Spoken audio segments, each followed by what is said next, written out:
OpenAI, познат по ChatGPT, се подготвува за влез во светот на хардверот со развој на паметни AI уреди како звучници, очила, диктафони и иновативен wearable pen.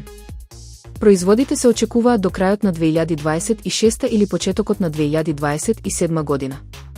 Компанијата веќе вработува поранешни вработени од Apple, а во јуни ја купи фирмата I/O, поддржана од славниот дизајнер Джони Ив, што дополнително ги поттикнува шпекулациите за сериозен хардверски настап.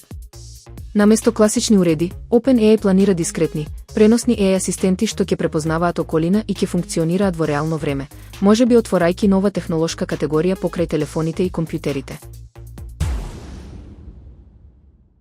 Google воведува нова AI функција за Chrome на Android која претвора веб страници во аудио прегледи во стил на подкаст, овозможувајќи им на корисниците да слушаат информации наместо да ги читаат. Функцијата ќе биде достапна преку опцијата Listen to this page во менито.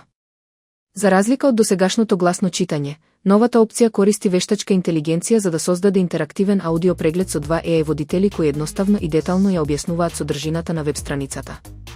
Слична технологија веќе е интегрирана и во алатката Notebook LM, каде што функцијата аудио преглед може да претвори кој било документ или книга во подкаст стил аудио сесија.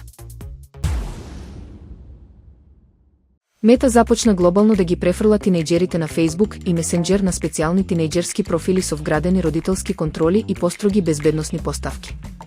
Овие профили веќе се задолжителни, особено за тинејџерите од 13 до 15 години, за кои е потребна дозвола од родителите за промена на поставките.